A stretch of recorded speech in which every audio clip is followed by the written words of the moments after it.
Doing, man? Good question. Very good question. I had an awesome conversation with Dan Kushel on Friday, and Okay. that was really fun. He Cool. celebrated his 300th episode for his Growth to Freedom show, Nice. and he was doing a joint celebration for that and his 30 years in business. So it was really kind of cool, and he was doing a fun. He said it was a long 14-hour day of like back-to-back interviews with people, and it was a lot of fun. I enjoyed it, and I'm looking forward to seeing if there's any feedback from it. Was it just audio podcast, or was it audio and video? No, it was on Zoom, just like what we're doing now, just in the Zoom format. So it's like, two screens or whatever, flipping back and forth. Right. But Dan asked great questions, and, I didn't prepare for it. I just went, spur of the moment off the top of the head. And it was fun. It was a lot of fun. Nice. Very cool. Very cool. Yeah, I was, so I'll tell you something interesting. Okay. I have this new thing that popped up, and I'm gonna keep all the names out of it for now, because nothing's 100% yet. But someone in mortgage protection got in touch with me. Cool. And back in the day, over 10 years ago, there was a company that hired me for one of my $25,000 a day consultations. And they were the largest player in the mortgage protection and mortgage insurance industry at the time by a long shot. And they hired me because they had this huge organization that had thousands and thousands and thousands of agents who were basically phone salespeople, but it was all organized like an MLM, where you'd recruit people and they come in underneath you and you build your sales team and the whole thing. Mm-hmm. But the way the whole thing was fueled was with direct mail, which the mortgage protection and mortgage insurance industry largely still is. And so the model is basically they get records of people who purchased mortgages, right? And then got mortgages on their homes. And then they would do direct mail campaigns to them. And then there'd be different ways of the people responding to their direct mail campaigns. And ultimately they'd get on the phone and people would sell them mortgage insurance and mortgage protection insurance. Massive lead flow, massive lead generation system.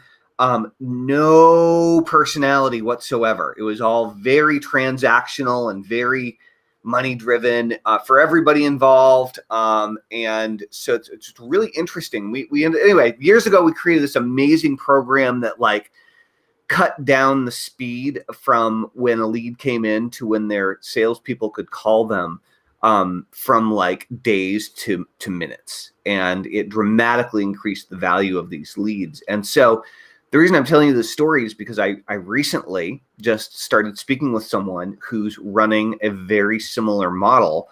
And what I realized while we're talking about email, we were talking about email bonding and personality and ways of connecting and communicating with these leads in a much more human way, right?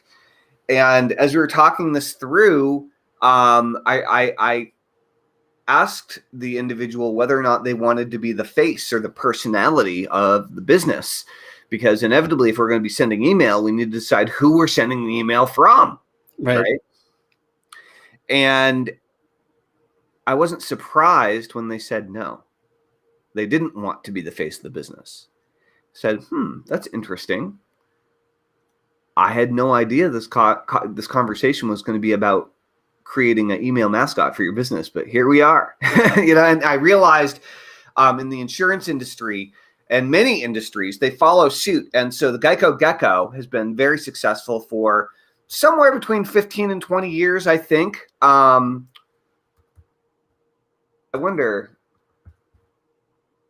how old the Geico Gecko is, or at least how old the popularization of the Geico Gecko is.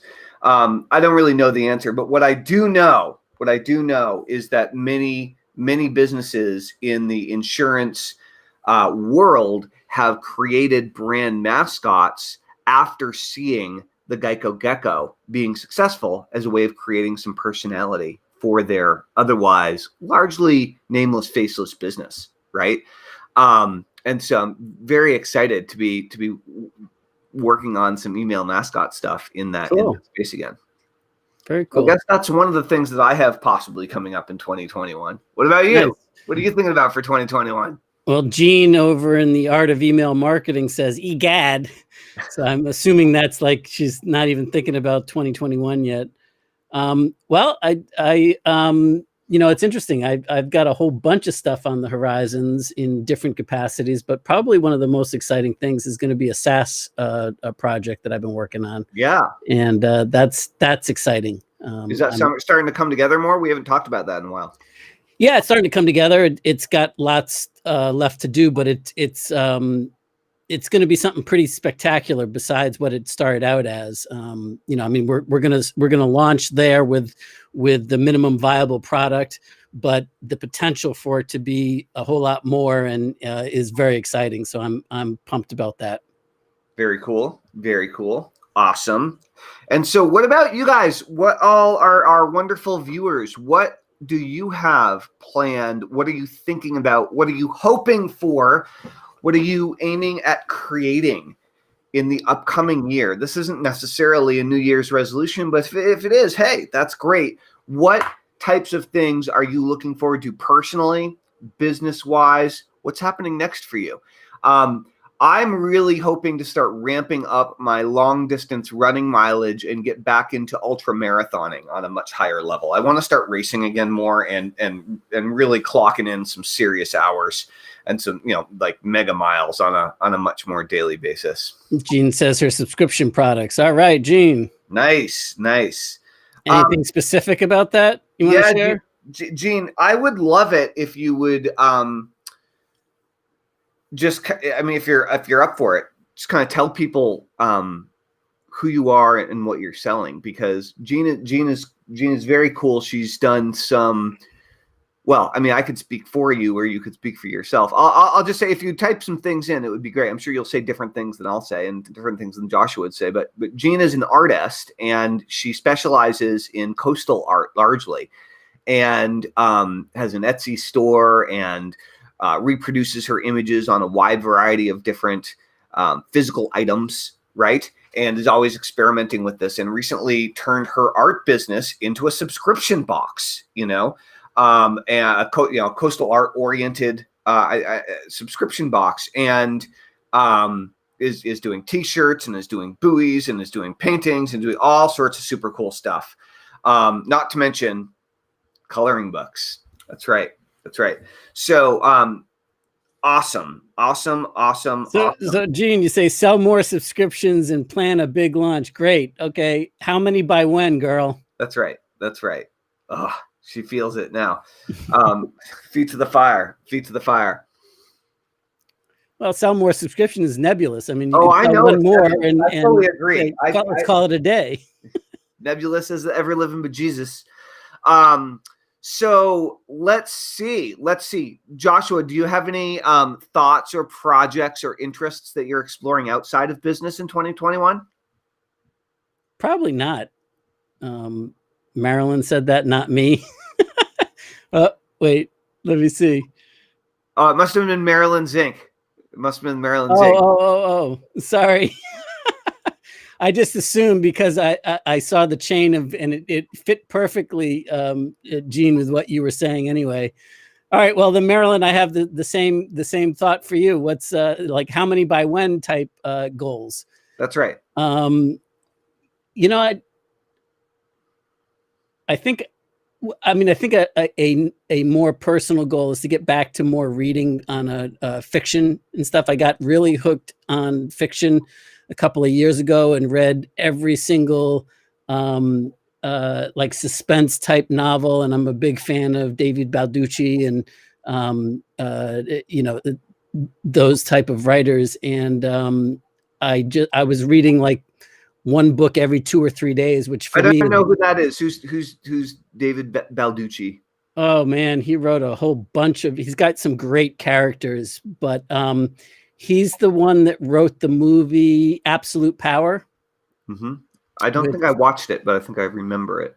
it was Yeah. back in the 90s, I think. It was Oh. that was probably one of his first. That's a standalone. It's not a series with, you know, an ongoing character, but he does a lot of like CIA spies type stuff. Yeah.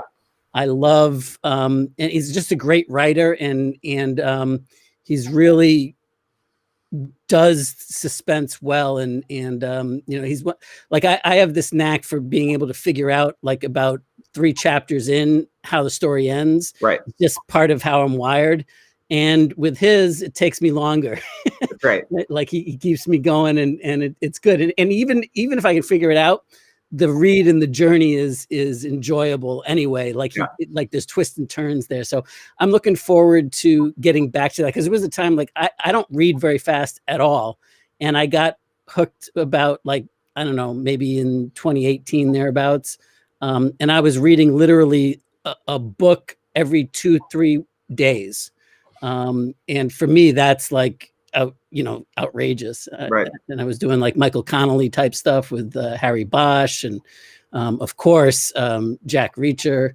You know, love Jack Reacher. But I was like, I'm kind of like metering those out because I had read the whole series, and you know, like I was like savoring the last ones to catch up on it. So I haven't, like I've fallen a few behind on all of it, because I haven't been reading much for pleasure this year at all.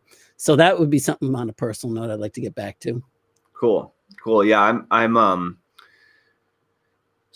don't generally do a lot of reading either. Yeah, I do a lot of listening to audiobooks while I'm driving. And sometimes I get into listening to audiobooks while I'm running, but usually when I'm running, I don't even like listening to anything. But what's going on? I'm just I wanted to see now, before I made a mistake, of who is calling us ball busters. It's Gene. That's right. I'm hoping to do a lot more kind of adrenaline-inducing like life-risking action sports. But I've been wanting to do a lot more of those, but since a little bit before COVID hit. But the problem is, like, if you're gonna go hang gliding, or you're gonna go bungee jumping, or you're gonna go skydiving, or you know, you need to get trained, and usually that somewhere involves somebody else touching you, you know. And so it's like I've been like, how do I learn how to go? I've been skydiving several times, but it was always tandem. You know, I think three or four times I've been skydiving, so I've never done it by myself. And I'm like, how do you learn how to go skydiving by yourself, or you know, Were you with me and Dan when we went the Paracraft thing down here? No. My buddy, well, you remember my friend Paul Deaver? He took us on this Paracraft thing, which is basically a go-kart with a parachute that, like, basically you paraglide, but in a go-kart type thing where you get some forward momentum. It was a lot of fun, actually. Nice. But that's about as daring as I get for parachuting type stuff. Yeah, no, I really have I used to like doing a lot of that stuff, but I've never had like a core group of friends that were like extreme life riskers, you know, and so just kind of doing that on your own is a little weird. I think I'm going to get into it. Did you jump the needle in New Zealand? I did. I mean, it definitely is nerve-wracking when you do that, but I mean, even that is so controlled. You know what I mean? Like it's such a tourist attraction. Like, is it adrenaline-inducing? Yes, but it's like thousands of pounds of gear to make sure that there's no possible way you could ever die. You know, versus, you know, jumping out of an airplane with a little bag attached to your back. Like that seems a little bit more, you know, putting something on the line. Okay. You have fun with that. You know, wakes me up. So anyway, I'm hoping for more life-risking adventures in 2021, but I'm trying to get around how to maintain social distance while getting trained with this stuff. Haven't cracked the code on that yet. That's a tough one. Learn how to pack your own parachute at home from a DIY YouTube video. That doesn't seem like a good idea. That doesn't sound too thrilling, no. No, it doesn't seem like the right way to go to make sure you're learning it right, Yeah. So we've got late to January to early February for the launch. Great. And Gene is choosing to call us ball busters instead of, nailing its stuff down. Marilyn, how many, are you launching some sort of a subscription business, or are you launching like a new $1,000 course, or what are you actually launching? And so the question is, when is your launch? So that's a date. Now is a great time for you to set the date. And how much money are you going to make? Or, well, even if you don't want to keep it in terms of the dollars, like what kind of enrollments are you looking at? Right. Like how many would you like to have? Would you like to have 100? Would you like to have 500, 1,000? Are you aiming for like a $25,000 launch, and you're going to launch on January 18th is a good day to launch. You know why? Let me guess. It's somebody's birthday that isn't me. January 18th is the day I got launched. You could totally launch on my birthday. I'd be honored if you did that, Marilyn. I think that's honestly, I think that's probably the single best decision you could make in your life. Frankly, I think and you could even tell the world that you're launching on my birthday, and I mean, everyone would buy from you on that one element alone. Yeah. That's important. Super important. Super important. I mean, everybody already has my birthday memorized on the planet anyway, so I mean, it would only make sense. Might as well align with the momentum of the universe and launch on my birthday. I've noticed that the chat thread has gone silent. So good. So for those of you that are watching, what's up? I was just going to say that I was going to tee up the conversation that when I was running the 2 Comma Club, my newsletter before I sold it, I'd have an August edition every August for the 4 years that I ran it. I would have Happy New Year's in August and what's your New Year's resolution? And because in and about August is when I would start planning out my, what's on the plate for the upcoming years for what I was going to accomplish, and primarily and professionally in business. And it was interesting because it was always a conversation starter, because people like to, give the New Year's resolutions literally on, December 31st and January 1st. And, within like 7 to 10 days afterwards, they've already broken their resolutions. And, it feels good for a second, but that's not really any kind of planning or goal setting or any kind of bankable things that you can work on. So I got in the habit of literally, when business was kind of slow in August, I would hibernate away, go on a retreat or something and start really doing detailed planning for the upcoming year. And that's what I, started sharing with my my subscribers to the newsletter.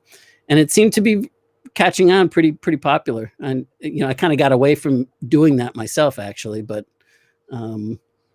it's interesting to think about that, because that's an important, portion. I mean, you can't live too much in the vision of what you're going to do, but you got to have enough of a plan about what's next, right? So that you're always moving towards something.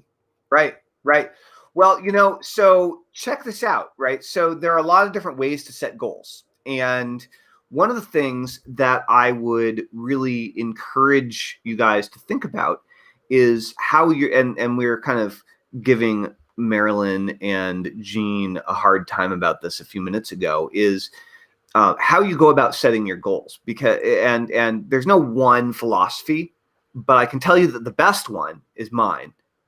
No, I actually created a whole course a few years ago called the Goal Getting System, and it's about how to set goals that you're almost guaranteed to hit and will move you forward toward what you're trying to accomplish in your life. And so the how much by when philosophy is a huge piece to that puzzle. There's we'd an acronym for MAGIC goal setting. And, as long as you check off each one of the boxes of the MAGIC acronym, it's, dialed in. And one of the biggest pieces is that people set immeasurable goals. And that's what the M in MAGIC stands for, is measurable, is, and I had heard this many times before and I had practiced it before, but it really hit home for me, I think in Strategic Coach. The way Dan Sullivan put it, is you can hit a goal. And when you want a measurable goal, it needs to be measured in either numbers or by a specific event that occurs that's observable by somebody other than you. Right? Meaning that you can't set a goal as when I feel happy. I want to feel happy for 2021. Yeah, well, that's subjective. It's a bullshit goal, right? Well, I wouldn't go that far, but it's not a concrete goal of, that we're talking about here in terms of moving some measurable distance forward that you can then say, but you could certainly set a goal. I mean, I disagree. I mean, because there's a lot of times that people aren't happy and they're just getting through the day. They're not enjoying and engaging in the day. And so I think that is a very important aspect, but it is definitely a subjective, it can be a situation where you got to be careful that you're not using that as a cop-out. Well, I'm not saying it's a bad idea to focus on being happy. Personally, I could use a little bit more of that. However, it's virtually impossible to measure it. It's unattainable, right? Happiness as an emotion, as a feeling, all feelings come and go. And so what you could say is, I want to get better at making myself happy. And that would be, or I want to feel happy more often. Well, that's a good starting point, but again, it's not a measurable how do you know when you got there? Well, maybe I'm going to start journaling every day and rating my happiness on a scale of 1 to 10, writing about why. Well, that and step one is to become more aware of my happiness. Maybe another goal would be to enroll and utilize the training in some sort of an online course about happiness and personal fulfillment. I'm gonna take a course on happiness, and learn about how to make myself happier. That's an achievable goal, right? Makes a big difference. But whatever you're doing, whatever you're going for, in terms of the end goal, what you're trying to get to. The key is make sure it's measurable numerically or by an event that occurs outside of yourself. And so a way of measuring something numerically is, I'm going to launch my new email course, right? Before March 31st. And I want to sell $50,000. Yeah, I'm gonna aim to sell $50,000 worth of training in that launch. Okay, that's a financial goal, and there's a deadline there. Deadlines, by the way, ladies and gentlemen, though I have enormous personal resistance around them, deadlines move mountains. If you cook a deadline right into your goal, chances of you hitting it just go through the roof. Bottom line, they go through the roof. So I encourage you to have a solid, specific deadline, make it measurable numerically, or if there's no numeric measurement, then you can do something like, I want to launch my book and make it a New York Times bestseller. That's the goal, is to launch the book and make it a New York Times bestseller. And that's an award, right? That you can achieve, that is achievable. And it does have specific numbers to back it up that it takes to achieve that. So there is something that you can break down. Right. But how do you know when you're a New York Times bestseller? Well, the New York Times tells you, right? Like you get the email, or you get the listed on their website, or whatever. And so super, super, super helpful when setting goals. And so I'm curious, who's got the gumption to set a goal or work on improving their goal? Do you want to talk about goals? So far, it's been quiet today. Well, and we do have to wrap pretty soon, so I don't know how far we want to get, given that this is such an engaging topic that everybody is jumping on.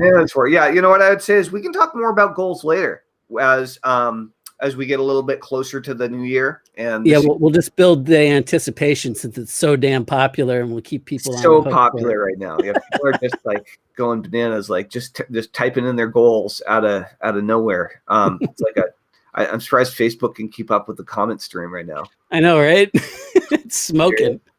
All right, guys, we will see you tomorrow. Joshua, a pleasure as always. I'm on it. That's cool. That's great. All right, that's great. Join us tomorrow, and be ready to set some specific goals so we can kick it into high gear moving into next year. Oh, look at that rhymed. That's right. That's right. All right, guys. We'll talk to you soon. Have a great afternoon. Thanks. Talk to you. Bye.